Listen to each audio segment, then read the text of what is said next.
ریاست میں، علاقے میں جب بھی کوئی رول اینڈ ریگولیشن طے ہوتی ہیں یا بنتی ہیں تو ان کا بنیادی مقصد ہی یہ ہوتا ہے کہ اس علاقے یا اس ریاست یا اس مملکت کے آئین، قانون اور وفا کو توڑا نہ جائے، اس کو راضی رکھا جائے۔ جس ریاست میں یا جس علاقے میں یا جس محلے میں یا جس علاقے میں رہا جائے، اس علاقے اور اس ریاست کے اصولوں سے وفا کی جائے۔ اور اللہ رب العالمین نے قرآن کریم میں تو ویسے ہی فرمایا کہ فطرت اللہ التی فطر الناس علیہ، اللہ نے اپنی فطرت کے مطابق انسان کی تخلیق کی ہے۔ تو جب فطرت کے مطابق تخلیق کی ہے، جیسے آپ اپنے علاقے کے رول اور ریگولیشن کو ٹوٹنا یا ان کو توڑنا پسند نہیں کرتے، اسی طرح وہ خالق کائنات بھی مخلوق کی طرف سے توڑے گئے اللہ احکم الحاکمین کے رول اینڈ ریگولیشن کو ٹوٹنا پسند نہیں کرتا، اور ان قوانین کو اور ان دساتیر کو در حقیقت قرآن کہتے ہیں۔ قرآن کا نزول ہی اس مقصد کے لیے ہوا کہ جس رب نے تخلیق کی ہے اس رب کے قوانین پر، دستور پر، ضابطہ حیات پر عمل کیا جائے، تاکہ رب بھی ناراض نہ ہو اور رب کی مخلوق کا نظام بھی درہم برہم نہ ہو۔ یعنی اگر کوئی اللہ کے حکم کو توڑے گا تو معاشرے میں فساد اور ظلم کا سبب بنے گا، اور یہ نہ کوئی مملکت چاہتی ہے، نہ کوئی ریاست چاہتی ہے، نہ کوئی محلہ چاہتا ہے، نہ کوئی سربراہ چاہتا ہے، اور جو بادشاہوں کا بادشاہ ہے، خالق کائنات ہے، وہ بھی یہ نہیں چاہتا کہ اس کی مخلوق میں فتنہ اور ظلم ہو اور مخلوق کی رہنے کا عمل درہم برہم ہو۔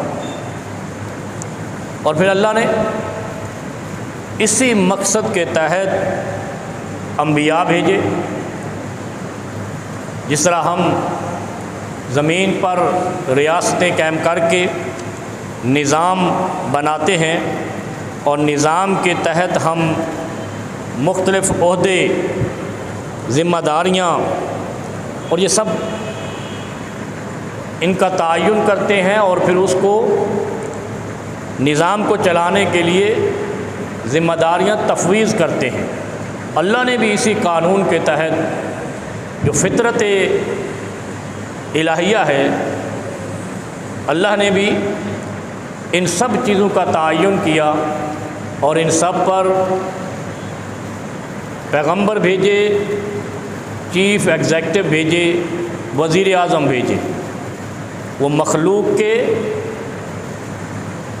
وزیر اعظم تھے، انسانوں کے وزیر اعظم تھے، اور ان کا مقصد یہی تھا کہ انسانیت کو ہدایت کی طرف لانا۔ اور ہدایت کا معنی کیا ہے؟ ہدایت کا معنی یہ ہے رہنمائی، اور ہدایت کا معنی یہ ہے تابع داری، ہدایت کا معنی یہ ہے فرما برداری، ہدایت کا معنی یہ ہے اطاعت گزاری۔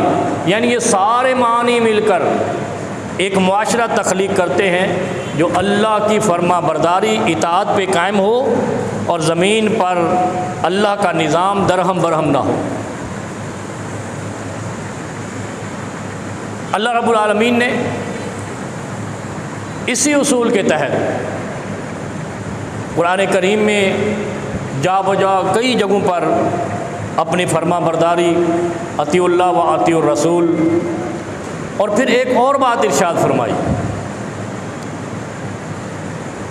صرف اللہ کی اطاعت اور اس کے بھیجے ہوئے رسول یعنی مخلوقات انسانی کے وزیر اعظم کی اطاعت ہی نہیں، ایک اور چیز اللہ رب العالمین نے بڑی اہم ارشاد فرمائی اور فرمایا کہ جب کوئی شخص یہ کام کرتا ہے تو اللہ کا نظام درہم برہم ہو جاتا ہے اور پھر اس کے بعد اللہ کو اس پہ غضب آ جاتا ہے، اور وہ کیا ہے؟ لا تشرک باللہ، لا الہ الا اللہ۔ اللہ نے صرف یہ نہیں کہا کہ میری اطاعت کرو، میرے نبی کی فرما برداری کرو، تابعدار، نہیں، تیسری چیز بھی ارشاد فرمائی کہ کسی کو میرے ہمسر اور برابر بھی کھڑا نہیں کر دینا، میرے ساتھ مشرک نہیں بن جانا، میرے ساتھ کسی کو شریک نہیں ٹھہرانا۔ یعنی یہ اتنی بڑی بات ہے کہ اللہ نے وحدہ لا شریک، جس کو پڑھ کر ہم مسلمان ہوتے ہیں، کلمہ پڑھتے ہیں، اللہ کی مخلوق بنتے ہیں، اطاعت گزار بنتے ہیں، فرما بردار بنتے ہیں، اور اپنے نبی بھیجے ہوئے اللہ کے رسول لقد کان لکم فی رسول اللہ اسوۃ حسنہ کو ماننے والے بنتے ہیں، ان سب کے اوپر اللہ نے کیا فرمایا؟ اطاعت تو ٹھیک ہے بجا، میرے نبی کی اطاعت بجا، لیکن ایک چیز اور ذہن میں رکھنا، نہ اللہ کے ساتھ کسی کو شریک کرنا، نہ میرے نبی کے ساتھ کسی کو شریک کرنا۔ توحید الہی اور توحید فی الرسالہ، میرا نبی بھی اکیلا ہے اور میں بھی اکیلا ہوں۔ قل هو اللہ احد اللہ الصمد، اللہ الصمد، یعنی اللہ نے جو دستور اتارا ہے انسانیت کے لیے، کتنے خوش کن پیرائے میں اتارا ہے، جو ہمیں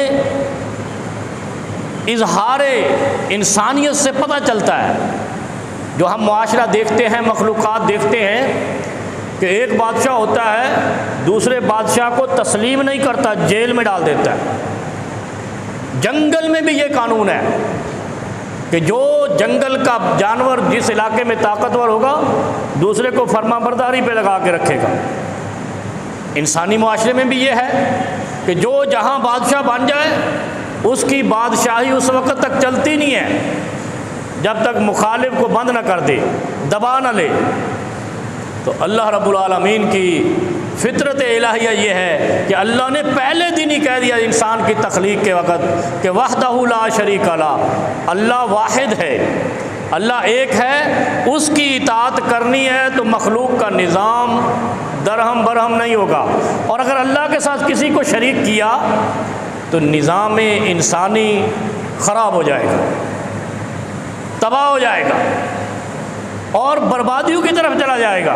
اور صرف اتنا ہی نہیں، جب کوئی شریک کرے گا اللہ کے کسی کو، برابری پہ لا کر کھڑا کرے گا، تو اللہ نے اس کے لیے جہنم بھی تیار کر لی۔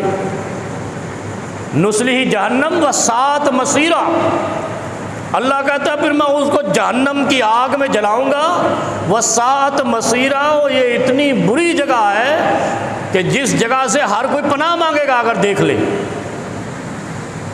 کتنی بڑی بات ہے۔ اللہ رب العالمین نے جب نظام انسانیت آدم علیہ السلام کی تخلیق کی تو جھگڑا تو اسی وقت ہو گیا تھا، اسی وقت فرشتوں نے کہا تھا کہ اس انسان کو کیوں بنا رہے ہو، یہ تو فتنہ ہے، یہ تو فساد کرے گا، زمین پر دنگا کرے گا۔ اور اللہ نے فرشتوں کے لیے کوئی کتاب نہیں اتاری، جن پر الزام تھا کہ یہ فتنے بنیں گے، ان کے لیے اللہ نے نبی بھی اتارے، وزیر اعظم انسانوں کے، اور پھر ان کے ساتھ ایک منشور بھی دیا، کتابیں بھی دی، صحیفے بھی دیے کہ جا کر ان کو یہ آئین بتاؤ کہ اس آئین کے تحت زندگی گزارنی ہے۔ یعنی ہم پر تو پہلے دن ہی الزام تھا کہ انسان فتنے ہیں، دہشت گرد ہے، یہ امن سے نہیں رہیں گے۔ یہ تو جبرائیل نے کہا تھا، یہ تو فرشتوں نے، اللہ کے فرشتوں نے کہا تھا۔ تو جو ہم کر رہے ہیں، اس کا مطلب ہے جو فرشتوں کی توقع تھی وہ پوری کر رہے ہیں، اور جو اللہ نے انبیاء اور کتابیں بھیج کر توقعات لگائی تھی اس کو ہم پامال کر رہے ہیں، زمین پر شرک کر رہے ہیں، اللہ کے حکم کو پامال کر رہے ہیں، فرشتوں کی غلط فہمی کو پورا کر رہے ہیں۔ ہم تو یہی کہیں گے نا، فرشتوں نے غلط فہمی کی، ہمارے بارے میں تاثر اچھا نہیں دیا، اللہ کے دربار میں کہا یہ تو بڑے فتنے ہیں۔ یار سمجھ نہیں آ رہی بات کی۔ یہ تو بڑے لینڈ گریبر ہیں، یہ تو بڑے قبضہ مافیا ہے، یہ تو چور ہے، یہ تو فتنے ہیں، یہ تو کرپشن کریں گے، مال لوٹیں گے، موبائل بھی لوٹ لیں گے، بائک لوٹ. ابھی آج ایک رپورٹ پڑھی کہہ رہے 35,000 موٹر سائیکلیں کراچی میں چوری ہوئی ہیں جولائی میں. ہاں 35,000 تھا، 3500 تھا، 3,500 میرا خیال یہ ہوگا. 35,000 تو بہت زیادہ ہے، لمبی چھوڑ دی انہوں نے کسی نے. 3,500 موٹر سائیکلیں چھین لی دوسروں کی. تو فرشتوں نے صحیح کہا تھا اللہ سے، اس کو کیوں پیدا کر رہے ہو؟ فتنہ کرے گا، زمین میں لوٹ مار کرے گا. یعنی ہم اللہ کی توقعات پہ پورا نہیں اتر رہے، فرشتوں کی غلط فہمی پوری کر رہے ہیں. تو اگر وہاں جا کر فرشتوں نے کہہ دیا اے اللہ کہا تھا نا یہ بڑے برے ہیں، یہ پکڑو آپ ان کو. کبھی سوچا ہے آپ؟ یہ کہانیاں تو مولوی سے سنتے رہتے آپ کہ اللہ کے دربار میں فرشتوں نے احتجاج کیا تھا. وہ کیا کہتے ہیں؟ احتجاجی مظاہرہ کیا تھا، دھرنا بھی دیا تھا. اے اللہ اس کو نہیں بناؤ، یہ زمین پہ دنگا کرے گا، فساد پھیلائے گا، تیرے ساتھ شریک کرے گا. اگر تیری عبادت مقصد ہے تو ہم بہت ہیں. فرشتوں نے اللہ سے التجا کی تھی یہ بڑے کمینے ہیں، یہ زمین پہ دنگا فساد جھگڑا لوٹ مار کرپشن چوری کریں گے، دوسروں کا مال ہڑپ کریں گے. اللہ نے کہا میں کیا کروں گا؟ ان کو ایک رہنما اصول دوں گا، کتابچہ دوں گا، آئین دوں گا. اور آئین کیا دیا تھا؟ جس کو اقبال نے کہا تھا آئین جواں مردہ حق گوئی و بے باقی. بہادر بھی ہوں گے، حق پر بھی ہوں گے، سچ بولیں گے، بہادری کے ساتھ بولیں گے. ہم سچ بولتے ہیں بہادری کے ساتھ، ہم ہر بہادر کے پیچھے غلام بن کے کھڑے ہو جاتے ہیں. سچ بولنا جہاں پر ہمیں پتہ چلے بھی سچ بولا تو ہمارا پلاٹ جائے گا تو جھوٹ بول دیتے، قسم اٹھا دیتے جھوٹی، جس کو نبی علیہ السلام نے 3 بار دوہرایا تھا، الا وقول الزور و شہادت الزور. جھوٹ نہیں بولنا، جھوٹی گواہی نہیں دینا. جھوٹ نہیں بولنا، جھوٹی گواہی نہیں دینا. ہم یہ دونوں کام کرتے ہیں تو ہم اللہ کی بات مان نہیں رہے، فرشتوں کی توقع پہ پورا اتر رہے ہیں، فرشتوں کے اعتراض کو سچا کر رہے ہیں. نہیں سمجھے؟ اے مولوی گریبان تو پڑھتا ہے انجی ہے نا. اوپر جڑے سنتے انہوں نے کہتے ہیں مولوی ہر روز سانو گریبان تو پکڑی رکھتا ہے. تو بھائی ساڈا گریبان ہی تو رب دے ہاتھ چ، تو ہوں مولوی کیا کرے؟ جب رب نے پوچھ لیا کل وہاں پر حشر تو لگنا ہے نا. اچھا حشر بڑا پیارا لگنا ہے، حشر بڑا اچھا. ہم سمجھتے حشر میں خوف ہوگا، یہ سنا ہے نا مولویوں سے. پہلی بات نہیں کرتے، اگلی بات کرتے. خوف تو تب ہوگا جب آرام پائیاں کرو گے، جب چوری کرو گے تو خوف ہوگا، جب مال لوٹو گے تو خوف ہوگا، جب اللہ کے ساتھ کسی کو شریک کرو گے تو خوف ہوگا، جب موبائل چھین کے بائک چھین کے بھاگ جاؤ گے تو خوف ہوگا. اور جب کلمے کے مطابق زندگی گزارو گے، اللہ کے ساتھ شریک نہیں کرو گے، نبی کو ناراض نہیں کرو، خوف کس بات کا؟ پھر تو ہم مومن ہوئے، مومن کامل ہوئے. اور نبی علیہ السلام نے فرمایا نا مومن اور کافر کی جان کیسے نکلتی ہے. سنی ہے نا یہ روایت تو بہت سنی ہے، اب کیا پوری بیان کرنی ہے، ہمارے پاس ٹائم لمبا ہوتا ہے لیکن شارٹ ہوتا ہے. مومن کی جان کیسے نکلتی ہے پتہ بھی نہیں چلتا، اور جب کافر کی جان نکلتی ہے جیسے سیخ سے بوٹی اترتی ہے. اور ہم نے اسے کافر سے لگا دیا، ایسے ہی لگایا نا. تو جو مومن کافروں سے بدتر کام کرے، اس دور میں کافر چوری نہیں کرتا ہے، مسلمان چوری کرتا ہے. کوئی یہودی عیسائی ملک اپنی قوم کے خزانے میں سرنگ نہیں لگاتا، ہمارے مسلمان لگاتے. سارے مسلمان ممالک میں کرپشن سب سے زیادہ ہے، یہ چوری ہے نا مسلمانوں کے مال میں. اور یہ مسلمان وہ تھے جو اگر کوئی مال آتا خزانے میں، اس میں سے اگر کوئی ایک انگوٹھی بھی چرا لیتا تو سزا کیا تھی؟ اس کی انگلی کاٹ دو. اگر کوئی رسی بھی چرا لیتا تو بول سزا کیا تھی؟ اس کی گردن اتار دو.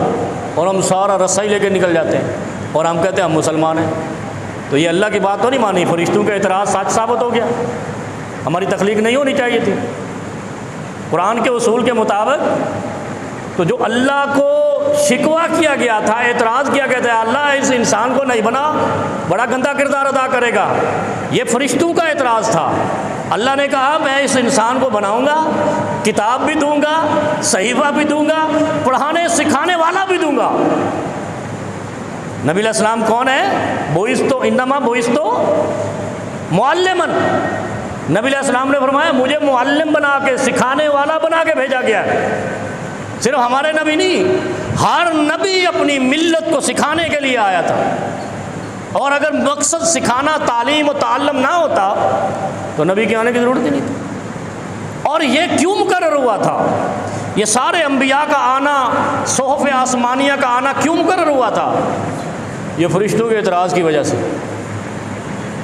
فرشتوں نے کہا تھا نا یہ بڑا گندا کردار ادا کرے گا، اللہ نے کہا میں کتاب دوں گا، کاپی پینسل دوں گا، استاد بھی دوں گا۔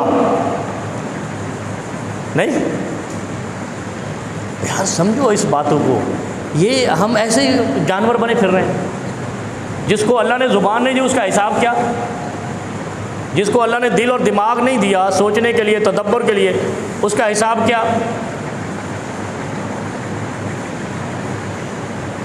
وہ ایک بندہ آیا نا میرے پاس، پتہ نہیں وہ بڑے بڑے لیونے لوگ دنیا میں پھر رہے ہیں، وہ کہتے ہیں یار ہمارا تو حساب ہوگا، تو یہ کتا ہے یہ ہمیں کاٹ لیتا ہے، اس کا حساب نہیں ہوگا، وہ سانپ ہے ہمیں کاٹ لیتا ہے، اس کا حساب نہیں ہوگا۔ ایسے ایسے لوگ بھی وہ کتے کا حساب کری جاتا، انسانوں کا سوچتا ہی کچھ نہیں کہ انسان مجھ سے بھی بد کردار ہوئے پڑے، ہم نہیں کاٹ رہے۔ کاٹنا صرف یہ نہیں کہ آپ کا گوشت کاٹ لیا، کسی کا مال کاٹ لینا یہ اس سے بدتر ہے، کسی کے بچے بھوکے مرے یہ کم ہے کتے سے ہونا، دوسرے کے بچوں کا مال چھین لینا، وہ تو خالی آپ کی بوٹی نکال کے لے گیا، آپ اس کی نسلوں کا مال لے گئے، تو برا کون ہوا؟ کتا ہوا یا انسان؟ اس لیے وہ صاحب کہتے ہیں ہم تو مدینے والے کے کتے، وہ کتوں کا حساب ہی کوئی نہیں، یہ سمجھتے ہیں سانو بغیر حساب تو جنت جانا پینا ہے، یہ بغیر حساب تو جہنم جان گے، کیونکہ اللہ کے نال شرک بھی کری جاندے نے، اور اللہ نے جس کو کہا میں نے اشرف المخلوق، اس کو کہتے ہیں ایسے نہیں اسی کتے ہیں۔ وہ نیا نیا دور آیا تھا نا یہ سبز پگڑی کا، تو ان کے کتابچے نکلتے تھے، کتابچے، کبھی آپ کو بھی نصیب، بڑی عمر والوں کو جب یہ شروع میں آئے نا، ان کی پیدائش ہوئی، تخلیق ہوئی 90 میں شاید ہوئی ہے، 90 کی دہائی میں، تو ان کی کتابوں کا جو وہ حاشیہ ہوتا تھا نا، جس کو ہم تو لائن لگاتے ہیں نا ایسے، بارڈر لگا ہوتا ہے حاشیہ لائن، ان کے حاشیے پہ لکھا ہوتا ہے کلب مدینہ، مدینے دا کتا، اور نبی علیہ السلام نے کہا تھا مدینے میں کوئی کتا نظر نہیں آیا، سارے کتے مدینہ پاک ہے۔ اچھا یہی زیادہ رٹ لگاتے ہیں مدینہ پاک، جب پاک ہے تو کتا کیا کر رہا ہے؟ پوچھنا نہیں ہے آپ نے کبھی ان سے کہ اللہ نے مدینے کو پاک کر دیا، نبی علیہ السلام نے کہا مدینہ پاک ہے، اور یہ خود بھی کہتے ہیں مدینہ پاک، ہم بھی کہتے ہیں مدینہ پاک، ایسے ہی ہے، علی کو بھی پاک کہتے ہیں، یہ آل رسول بھی پاک، اصحاب بھی پاک، ایسے ہی ہے، سمجھ آ رہی ہے نا؟ مدینہ بھی پاک، ابھی مکے کی طرف بعد میں آئیں گے، مدینہ بھی پاک، تو جہاں پاک ہو، جہاں کتا چلا جائے وہ پاک رہتا ہے، اور آل بھی گرائے گا،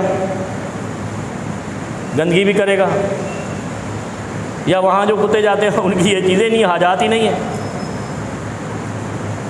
ڈاکٹر صاحب کتنا پیارا مزاحیہ ہے، کیا دین کو بنا رکھا ہے یار، وہ پورا حاشیہ لگا ہوتا بارڈر، کلب مدینہ، کلب مدینہ، انے کتے مدینے بندے کتنے جانے نے پھر؟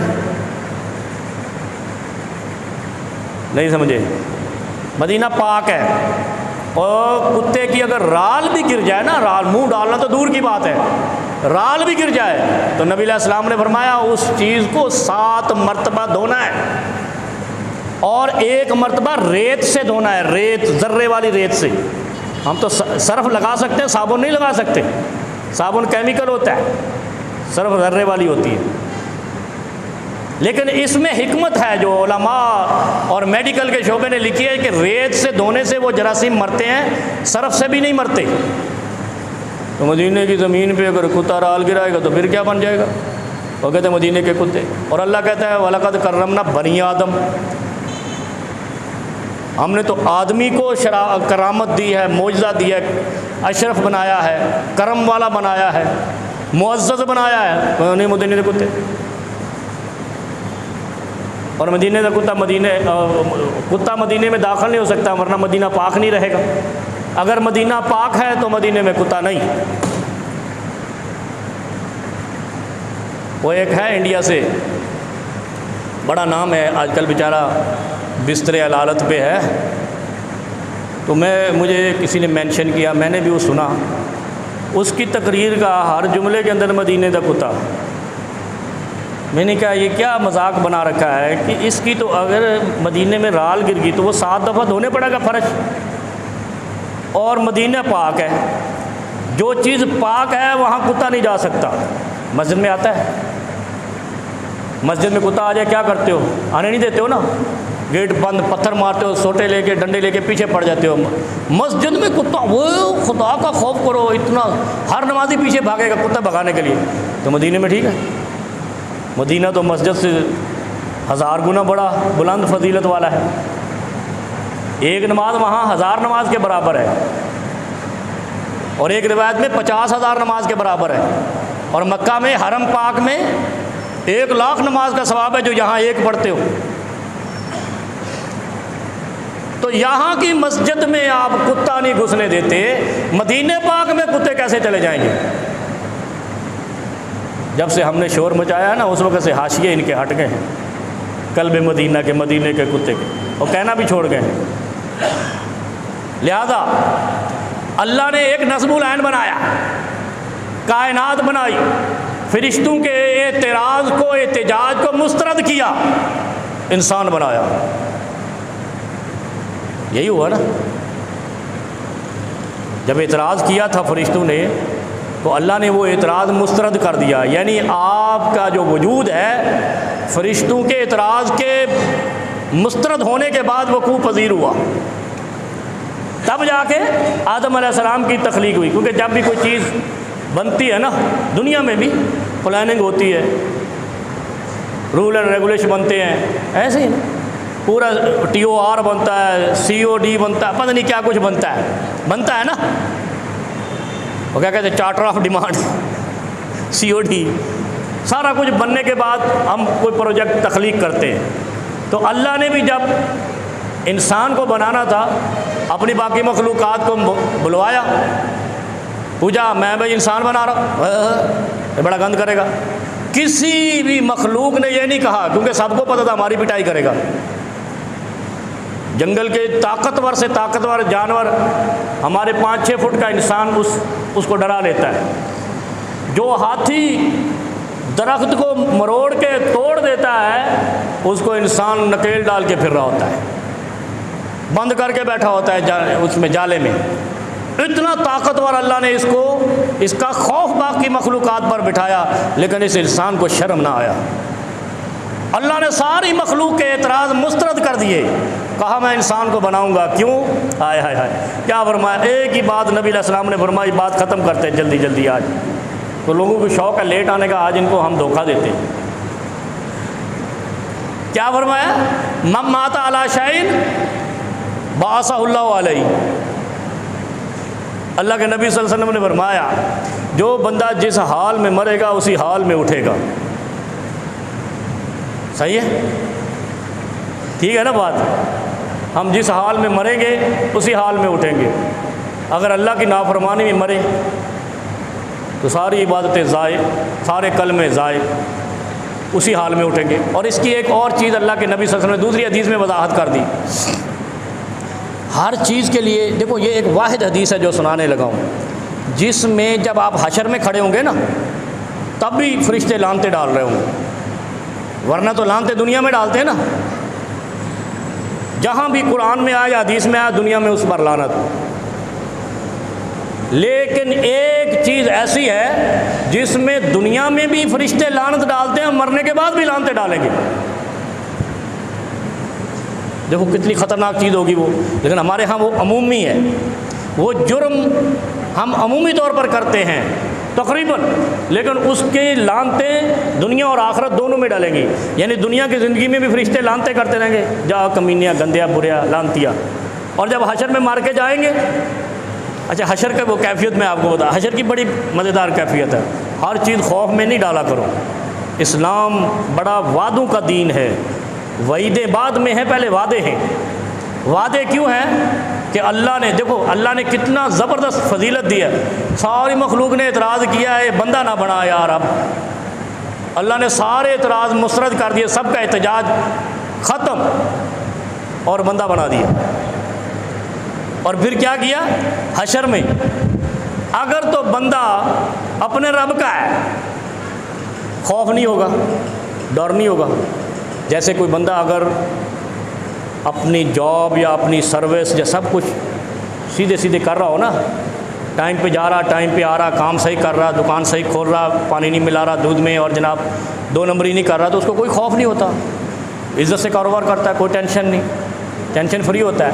اور اگر 2 نمبری کر رہا ہو تو ہر وقت ماہا کا فی صدرک، دل میں کھڑکتا رہتا ہے، میں نے یہ کام غلط ہو گیا، یہ کام غلط ہو گیا۔ اسی طرح کل حشر میں بھی بڑی مزیدار بات ہوگی۔ اللہ نے پہلے ہی بتایا ہے قرآن کریم کے اندر کتنا، اوشر الذین ظلموا وازواجہم۔ ہم تو سمجھتے ہیں نا، میں اکثر کہتا رہتا ہوں لا تزر وازرۃ وزر اخری، کوئی کسی کا بوجھ نہیں اٹھائے گا، لیکن میاں کا بوجھ بیوی اٹھائے گی، بیوی کا بوجھ میاں اٹھائے گا۔ کتنا پیارا رشتہ اسلام نے رکھا ہے، جس کو توڑنے کے لیے کفار کی ساری کوششیں چلتی ہیں۔ آئلی نظام جو ہے، خاندانی نظام، یہ صرف اسلام میں ہے۔ میاں بیوی کا رشتہ اس قدر مضبوط اور مربوط ہے کہ اللہ نے قرآن کریم میں فرمایا ہے کہ ہم میاں اور بیوی دونوں کو حشر میں کھڑا کر دیں گے، کھڑا کر لیں گے۔ میاں کرپٹ ہے تو بیوی سے پوچھا جائے گا تو 2 نمبر کا مال آتا تھا کھاتی رہی، روکا نہیں؟ بیوی اخلاقی کرپٹ ہے تو میاں سے پوچھا جائے گا تو نے چھوڑا نہیں اس کو، تجھے پتا تھا یہ 2 نمبر ہے؟ دین کو سمجھا ہی نہیں ہم نے مذاق میں لیا ہوا ہے۔ کیوں؟ قصے کہانیوں پہ، اور جب قصے کہانیوں سے جان چھوٹتی ہے تو کہتے ہیں مدینے کے کتے سارا کچھ پلید کر کے بیٹھ جاتے۔ اور اللہ نے کتوں جیسا پلید اس کو کہا ہے انما المشرکون نجس، جو اللہ سے شرک کرتا ہے وہ پلید ہے۔ اللہ کے برابر کسی کو کھڑا کرتا ہے، کیسے؟ اللہ عزتیں دینے والا ہے، اولاد دینے والا ہے، مال دینے والا ہے۔ ان اللہ هو الرزاق ذو القوۃ المتین۔ تھوڑا رزق بھی اللہ دیتا ہے، زیادہ رزق بھی اللہ دیتا ہے، اولاد بھی اللہ دیتا ہے، مال بھی اللہ دیتا ہے، عزت بھی اللہ دیتا ہے، اور ہم کہاں ڈھونڈیں؟ دربار پہ، مزار پہ، قبر پہ۔ جو بیچارہ خود ذلیل ہو کے مر گیا، کپڑے نہیں پہن سکا، وہ ہمارا کارساز ہو جاتا ہے۔ آپ کو پتہ ہے نا، وہ پتیلے والی سرکار کا دربار بن رہا ہے، جو ساری زندگی روڈوں پہ خجل خوار ہو گیا۔ کوئی بیچارے کو کشمیر کا واقعہ سنا ہوگا، کوئی ان کو چائے نہیں پلاتا تھا، کوئی پانی نہیں پلاتا تھا، بیچارہ پتیلا پکڑ کے روڈ پہ گھسیٹتا رہتا، اور لوگ کہتے تھے مجنون ہے، اور مجنون ابھی مشکل کشا بنا پڑا ہے، ابھی دربار بن رہا ہے، ابھی روزگار چلے گا۔ تو یہ اللہ کے ساتھ شرک نہیں ہے؟ اسی شرک کو روکنے کے لیے اللہ نے کتابیں اتاری، اسی شرک کو روکنے کے لیے اللہ نے نبی بھیجے، اسی دستور کو سکھانے کے لیے کہ اللہ کے ساتھ شرک نہیں کرنا، نظام کائنات درہم برہم ہو جائے گا، اور ہمارا نظام آخرت بھی درہم برہم۔ اگر میاں شرک کرتا ہے، بیوی سے پوچھا جائے گا، بیوی گھر میں شرک کرتی ہے، میاں سے پوچھا جائے گا، غیر اللہ کے نام پہ گھر میں پکوان پکتے ہیں، کیا کرتے ہیں؟ 11ویں شریف کرتے ہیں، یہ اللہ کے نام پہ پڑھتے کیا ہے؟ وہ جو شیخ البغداد ہے، وہ ایک عالم دین تھا بیچارہ اپنے دور کا، بڑے بڑے علماء پیدا ہوئے، بڑے بڑے محدث پیدا ہوئے، بڑے بڑے فقیہ پیدا ہوئے، اس کو غوث اعظم کہہ دیا۔ اس کے نام پہ پکوان پکاتے، پتہ نہیں ہر مہینے یا ہر 6 مہینے یا 2 مہینے بعد، جو بھی ہے۔ اللہ ناراض نہیں ہوتا اس سے؟ جس گھر میں غیر اللہ کے نام پہ کوئی بھی نظر و نیاز پکے گی، اس گھر کے سربراہ کو کل حشر میں کھڑا کر لیا جائے گا۔